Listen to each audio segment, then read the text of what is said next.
15 करोड़ का विधायक, देखिए वो पहली झलक।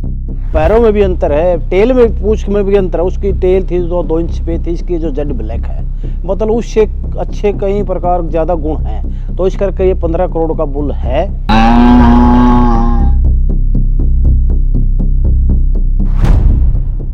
पूरे हरियाणा में विधायक की हलचल। गोलू था, वो तैयार करके ग्राउंड में उतरा, वो भी फर्स्ट आता रहा। उम्र 4.5 साल और वजन 13 क्विंटल। अभी इसकी कितनी बड़ी वेट ये भी इसका वो 13 क्विंटल। अवार्ड विनिंग मुर्रा गोलू की ब्लड लाइन में कैसे हुआ कमाल।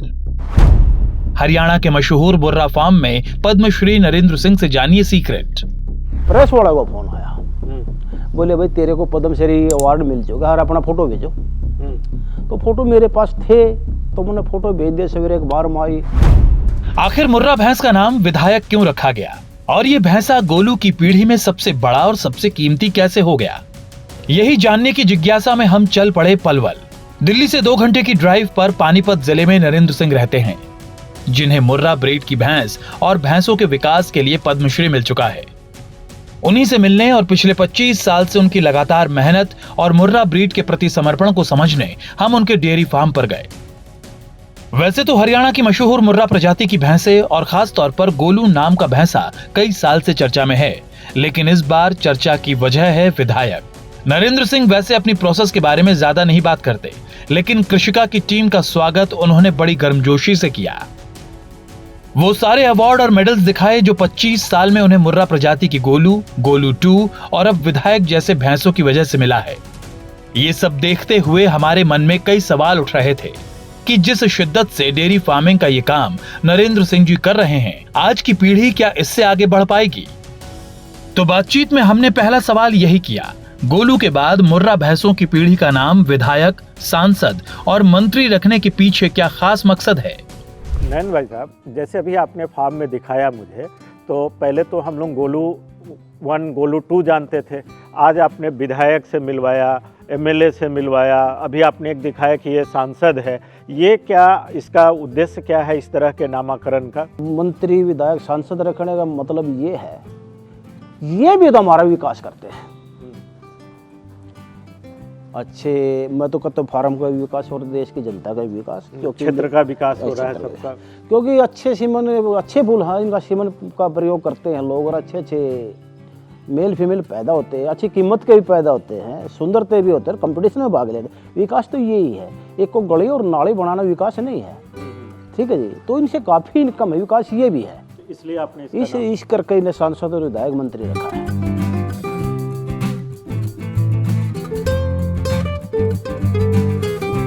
नरेंद्र सिंह जी, आप कब से इस मुर्रा फार्म के साथ जुड़े, या उसके पहले भी आप कुछ फार्मिंग कर रहे थे क्या? देखिए, जो हमारा पशुपालन ये तो हमारा पीढ़ी टू पीढ़ी व्यवसाय है। तो हमारे जो बुजुर्ग थे पशु, तो वो भी रखते थे। मैं जो 2000 से तो मैंने मतलब रुचि ली और मुर्रा ब्रीड पर काम करना शुरू कर दिया। मैंने 2 पैसे से शुरू किया था। अच्छा, 2000 में? 2000 में फिर सरकार ने एक मतलब प्रदर्शनी है, यानी काफ मेल या फीमेल की प्रदर्शनी हरियाणा सरकार ने पशु प्रदर्शनी लगवानी शुरू की थी। उसमें मैंने 2000 में सर में मतलब एक कटड़ा और कटड़ी लेकर मैं ब्लॉक लेवल पर प्रदर्शनी हुआ करती, वहाँ लेकर गया, मेरी फर्स्ट आई। वहाँ से मैंने और ज़्यादा रुचि बढ़ गई। फिर 2004 में जैसे अपना गोलू था, वो तैयार करके ग्राउंड में उतरा, वो भी फर्स्ट आता रहा।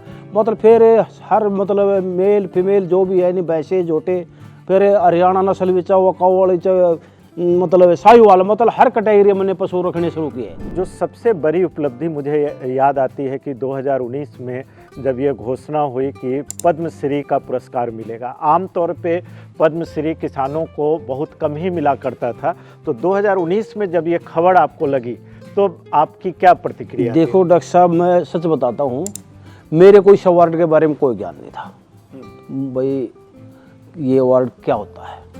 मेरे पास 25 जनवरी को सवेरे 10 बजे फ़ोन आया, जो हमारे पास अपनी मैडम डीसी आया करती, तो उसका फ़ोन आया।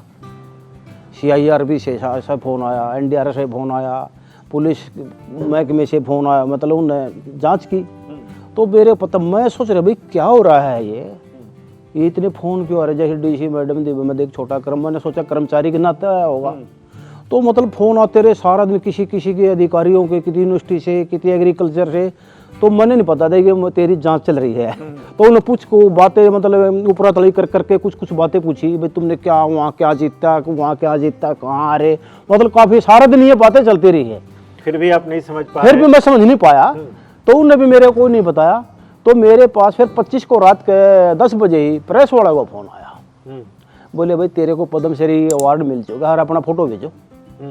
तो फोटो मेरे पास थे, तो मैंने फ़ोटो भेज दिया। सवेरे अखबार में आई, यानी 4 बजे से उन अखबार पढ़ा मेरे से। मैं माड़ा सवेरे का मतलब लेट से उठता हूँ, इतने उस दिन फ़ोनों ने 4 बजे उठा दिया। कि मेरे साथी जी ने देखा, भाई तेरा तो पद्म से मुबारक हो, मुबारक हो। मैं ठीक है, बड़ा धन्यवाद तारा। तो पद्मश्री क्या है? हाँ, मतलब कभी सोच भी नहीं सका था मैं ईशा का, मतलब पशुपालन से मेरे परिवार भी नाराज हो चुका था, भाई जब बच्चे इस लाइन में नहीं है तो छोटे क्यों पीछे पड़ रहे हो। तो फिर मैंने सारे परिवार को बताया, फिर इनका और हौसला हुआ। फिर आज तक ये हौसला मतलब मेरे को रोक नहीं रहे, तो मैं चलता रहा हूँ। लेकिन बच्चे तो खैर चलो इस लाइन में नहीं, चलो अच्छी बात है, पड़े अपना मैं चेंज कर लिया उन्हें। आपने सोचा कि आपको किस लिए ये सम्मान मिला? मेरे से 4 दिन पहले मेरा बायोडाटा 3 साल का मांगे पशुपालन से संबंधित, वो मैंने दे दिया था। और यहाँ पर अगली लीडरशिप होना था गनौर के अंदर, उसके 15 दिन रह चुके थे उस टाइम पर। मैं अब उससे पूछ रहे होंगे भाई, और उससे पहले मेरे को तक मुर्रा रत्न अवार्ड मिला था, उससे पहले साल। तो उसके बाद भाई को अवार्ड की को बात हो, लेकिन ये पद्मश्री का कोई वो नहीं था, मैं नहीं समझ पाया था। तो वैसे फिर मेरे को भारत सरकार ने यानी हरियाणा सरकार ने 3 मुर्रा रत्न अवार्ड भी दे रखे हैं, मुर्रा के लिए, और गोपाल रत्न सेंटर गवर्नमेंट, एक दूध के भी, मतलब अवार्ड तो काफी मिले, स्टेट सेंटर को काफी मिले हैं। आपके कमरे में जाकर देखने से ही पता चलता है कि तो मैं तो को मुंह से बात नहीं करता, मैं तो विद रिकॉर्ड से बात करता हूं। हाँ जी, हाँ जी, हाँ जी। तो ये बात है। 2000 से आपने शुरू की और आज 2025 में लगभग 2.5 दशकों के इस अनुभव को अगर आप याद करते हैं तो आपको कैसा लगता है? देखो, मेहनत अगर मैंने की है वो तो बड़ी मतलब बड़ा अजीब दिखता है, भाई इतनी मेहनत की है।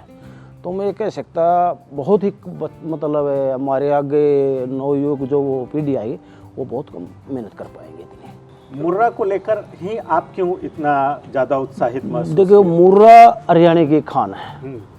हरियाणा के अंदर सबसे ज़्यादा अच्छी मुर्रा नस्ल की भैंसा है वो मुर्रा नस्ल, क्योंकि ये तो पूरे देश की क्या बात हो गई भाई, जिसके पास काली भैंस और उसके घर में दिवाली जो भी है काला सोना कहा जाता है। तो मुर्रा तो एक देश की मतलब हरियाणा में भारतवर्ष की सबसे अच्छी नस्ल है। मुर्रा के रख रखाव में कितना खर्च आता होगा अगर आप देखिए, मुर्रा के रखाव में कोई ऐसी कोई बात नहीं, चाहे नीली रावी की बात, चाहे जफराबादी की बात हो, चाहे शुरुती की बात हो, चाहे मुर्रा की बात हो, चाहे वो काऊ की बात, खर्च सब पे बराबर होते हैं। खर्च को कोई ऐसा कोई वो नहीं है डिफेंस भाई उससे पर ज़्यादा खर्च होता है, इस पर कम होता नहीं। ये तो एक जानवर होते हैं, खर्च तो बराबर है होता है। ये तो अपनी नस्ल सुधार करके कहीं यहाँ पहुंचे। अभी आपके फार्म में कुल कितनी मेरे पास सारी ब्रीडेज लगभग 70 के आसपास 70 होंगे। मुर्रा के अलावा क्या क्या ब्रीड है अभी आप? मेरे पास वैसे साहिवाल का बुल भी है, हरियाणा के बुल भी हैं, HF गायें भी है, बछड़ियाँ जो भी है, और मुर्रा। अभी जैसे अगर हम मुर्रा की बात करें तो आपने दिखाया कि ये अभी तैयार है, इसको अभी तैयार कर रहे हैं अलग अलग समय के हिसाब से। तो अगर मैं ये जानना चाहूँ आपसे कि पहला मुर्रा जब आपको लगता है कि अब इसको हमको तैयार करना है आगे के लिए, तो कैसे शुरू करते हैं और कितने समय में उसको आप विधायक जैसा बना पाते हैं? देखिए डॉक्टर साहब, 2 साल की एज में पशु का पता चलता है ये क्या करेगा। 2 साल तक तो नहीं पता चलता है, पता नहीं चलता भाई इतने साइज ले पाओगा कि नहीं ले पाएगा, इतनी बॉडी स्ट्रक्चर इसका अच्छा बनाएगा, यानी सींग गोल होंगे या के, मतलब 2 साल के पता मतलब बाद ही पता चलता पशु का भाई ये क्या करेगा। अच्छा। जैसे ही विधायक था अपना, इन्हें 2 साल का पार्टिसिपेट प्रदर्शनी में शुरू कर दिया था, वहीं से फर्स्ट आना शुरू कर दिया था। अच्छा। हाँ, तो आज 4.5 साल में 2.5 साल इतनी कंपटीशन जीत लिए। 1 साल 2023 में, उसी के बाद जो बिहार के आने के बाद हरियाणा का शो हुआ था, उस टाइम ये 4 दांत, 6ठा दांत तोड़ा था, एक गोलू की फाइट में उतर गया था ये। और तब गोलू कितने दांत की थी? गोलू तो मतलब 5-6 साल का हो गया था, और ये 2 उसको फाइट दे दी थी इसने, फर्स्ट हो गया था। और सेकंड ये सिर्फ बॉडी वेट के कारण ही इसका कितनी बॉडी बॉडी वेट वेट? बहुत कम था। अभी इसकी कितनी बॉडी वेट ये होगी? भी इसका वो 13 क्विंटल, 13 क्विंटल। गोलू 2 का था 15 क्विंटल। अच्छा, विधायक को तैयार करने में जब आपने 2 साल की उम्र में ये देख लिया कि ये आगे जा सकती है, तो वहाँ से इसके रख रखाव में क्या कुछ विशेष करना पड़ा? देखिए रख रखाव तो जी मेरे फार्म में जितने एमएलए रख रखाव सबका बराबर होता है, अच्छा, चाहे वो काऊ की बात हो चाहे मुर्रा की, मेल या फीमेल, किसी प्रकार के केयर तो सभी के बराबर करते हैं। लेकिन इसका जैसे सीमेंट के लिए आप तैयार करते हैं तो कुछ विशेष खाने पीने? विशेष को खाने कोई पीने नहीं। वही खाना है जी, कोई ऐसी बात नहीं को अलग से है। बस इसको मतलब ऑयल का प्रयोग नहीं करते, भैंस को एक आधी बार कर देते हैं, लेकिन इसको बुलों को नहीं करते। अब आप चूंकि सीमेंट तैयार कर रहे हैं तो एक सीमेंट कितने का आप बेचते हैं? 300 रुपये पर डोज है। 300 रुपये का बुलडोजर। और इसी तरीके से आप दूसरे भी सीमेंट जो है उसके भी कीमत इतना ही है या इतने बराबर है सभी का। सबके लिए 300 रुपये? वैसे जो रिजेक्ट बुल है वो तो अपने फार्म पर तैयार करता हूँ, उसे चालू कर देता हूँ। तो जो असली इसके माता पिता दूध की ब्लड लाइन से यानी सुंदरता को, एक मैं दूध की ब्लड लाइन से नहीं देखता, मैं सुंदरता को भी देखता हूँ। मैं सुंदरता को पहले देखता हूँ और ब्लड लाइन को बॉक्स में मिल के उसमें दूसरी बार देखता हूँ। अच्छा, हाँ, क्योंकि कोई भी एक देसी कहावत है, कोई भी अपने लड़के के लिए कोई लड़की देखने जाता है सब सुंदर देखते हैं, वो कहानी बोला कोई इसी प्रकार की कोई तो नहीं देखता। तो मेरी भी सोच ये है पशु पहले सुंदरता उसके बाद दूध की लाइन, तो मैं दोनों जब तैयार हो जाते उसको तैयार करता हूँ, उसी को तैयार करता हूँ। स्ट्रॉ जो सीमेंट है वो अमूमन कितने दिन के अंतराल पे आपको निकलता है? देखिए जो डिमांड के अनुसार जब सीजन होता है जब तो चौथे पाँचवें दिन निकलवाते ही रहते हैं, और जॉब सीजन होता है उसमें तो ऑफ सीजन ही रहता है, क्योंकि अप्रैल से जुलाई तक तो ऑफ सीजन ही रहता है, तो डिमांड के अनुसार निकलवाते रहते तो उसको कैसे प्रिजर्व वगैरह करते हैं? हैं। देखिए मैं तो अपनी यहाँ टीम बुला लेता हूँ। मैं सीमेंट बैंक में सरकारी तो हमारे प्राइवेट को सीमेंट नहीं बनाती, अगर प्राइवेट बनवाते हैं मैंने डुप्लीकेसी का खतरा रहता है, क्योंकि एक फार्म को बदनाम करने के लिए शरारती लोग कुछ करवा देते हैं, लेकिन मैं यहीं मतलब जो सीमेंट कलेक्शन के लिए यहीं बुलाता हूँ और यहीं तैयार कराता हूँ। अच्छा, और उसके बाद फिर स्टोर करता हूँ। और मैं कहीं दाएं बाएं वैसे नहीं देता भाई किसी सप्लायर को देता हूँ, नहीं, सीधा फार्मर को देता हूँ। चाहे मेरे 10 सीमेंट कम बिक जाए लेकिन सीधा फार्मर को देता हूँ भाई, डुप्लीकेसी का कोई भी शक ना रह जाए। तो अभी जैसे सीमेंट आपने निकाल के रखा तो इसको आप कहाँ तक दे पाते? जहाँ भी मेले में जाता हूँ, हाँ, वहीं सिलेंडर साथ में ले जाता हूँ, अपने सिलेंडर से किसानों को दे देता हूँ, और जो आसपास के किसान तो दूर के भी कह सकते हैं यहाँ से ले जाते हैं आकर के सीधे फार्म से। सीमेंट की बात कर रहे हैं और आपने कहा ब्रीड डेवलपमेंट की भी, तो आप एक अंदाज से हर साल कितना सीमेंट आप किसानों को देते हैं? देखिए डॉक्टर साहब काफ़ी लागत है मेरे पास सीमेंट की, 2004 से लेकर आज तक की बात है। जैसे बता रहे थे आपने युवराज का जिक्र किया, कर्म मेरे का युवराज अपने गोलू का था। अच्छा, सैंस अपने गोलू का था। पीसी 400 जो सरकार हरियाणा सरकार की थी वो अपने गोलू का था। तो एक अपना पूरा खेड़ा नरेश के पास क्या नाम है उसका, सुल्तान, वो इसी का था। और जो बजरंगी लजवाना उसका पोता था। मतलब जितनी मैं कह सकता 90% जो जनरेशन मतलब मुर्रा के जो पीढ़ी या पीढ़ी चल रही है वो मुर्रा खानदान से ही चल रही है। ये तो नई बात आप बता रहे हैं। ये मैं अपने मुंह से नहीं कह सकता, देश की जनता बता देगी। अच्छा, सुल्तान और युवराज भी गोलू के थे। तो ये सुल्तान और युवराज के बाद जब आपने विधायक की बात करी और अभी सांसद दिखा रहे हैं, तो ये भी गोलू के ही? गोलू ब्लड लाइन से 5वीं पीढ़ी में आ चुके हैं।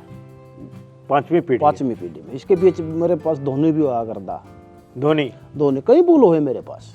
अच्छा, तो मैं ये कह सकता हूँ जो आंध्र प्रदेश अपना राजीव भाई है जो सीमेंट बैंक लगा रहा है उसमें 80% गोलू ब्लड लाइन है। अच्छा जी, ये पूरे प्रकरण में जो आप गोलू का फार्म चला रहे हैं और इस तरह के ब्रीड डेवलपमेंट में काम कर रहे हैं, इसमें सरकार की क्या कोई सहायता? जो अपना CIRB हिसार के अंदर जो अपना फार्म है, भैंस फार्म है, जब सीमेंट कलेक्शन का टाइम आधा शुरुआत हुई थी फील्ड में, उस टाइम CIRB ने गोलू का सीमेंट लेना शुरू कर दिया था। अच्छा, तो CIRB हिसार ने गोलू का सीमेंट लेकर के अपने देश के अंदर जो भी सेंट्रल गवर्नमेंट की संस्थाएं है उनमें वहाँ पहुँचा था। तो मैं तो ये कह सकता हूँ गोलू हरियाणा के अंदर ही पूरे देश के अंदर फैला हुआ ब्लड लाइन इसकी। तो ये बातें तो अभी तक हम लोगों के लिए भी अनजाना था कि गोलू की ही ब्लड लाइन जो है आगे कई जनरेशन तक जा रही है। और एक चीज़ और देखा मैंने, 2.5 या 3 साल तक तो दूसरी ब्लड लाइन कंपटीशन जीत सकती है।